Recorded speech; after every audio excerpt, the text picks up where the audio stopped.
నమస్తే అండి. ప్రస్తుతం మన విశాఖ వెస్ట్లో 57వ వార్డులో ఉన్నాము, దుర్గాపురంలోన. అసలు ప్రభుత్వం గురించి ఏమనుకుంటున్నారో అనేది ఇక్కడ ఒక మహిళ ఉన్నారు, ఆవిడ మాటల్లో మనం తెలుసుకుందాము. అమ్మ నమస్తే. నమస్తే అమ్మ. అమ్మ మీ పేరమ్మా? దేవి అండి. దేవి. ఓకేనమ్మా, ఇప్పుడు ప్రస్తుతం ఉన్న ప్రభుత్వం గురించి మీరు ఏమైనా అనుకుంటున్నారంటే ఎలా ఉన్నది ప్రభుత్వం తీరు, మీకు నచ్చిందా లేదా? బాగానే ఉంది, మాకు కూడా అన్ని బాగా అన్ని ఇస్తున్నారు చక్కగా.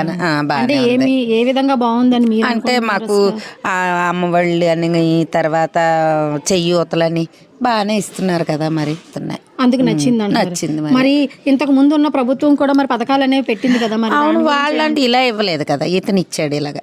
అనుకున్నవి అతను అనుకున్నవి మాకు ఏదైతే వాగ్దానం చేశాడో అవి ఇచ్చేసారు, మీకు ఇచ్చేసారు. ఓకే, అతని మాట ప్రకారం అతను ఇచ్చారని ఇచ్చారు. ఇప్పుడు ఎలక్షన్స్ అనేవి వస్తున్నాయి కదమ్మా, మీరు ఎలక్షన్స్ లోన ఎవరు వస్తే బాగుంటుందని మీకు ఏమైనా ఒక అభిప్రాయం? ఆడవాళ్ళం కదండి, జగన్ వస్తేనే బాగుంటుంది. జగన్ వస్తేనే బాగుంటుంది.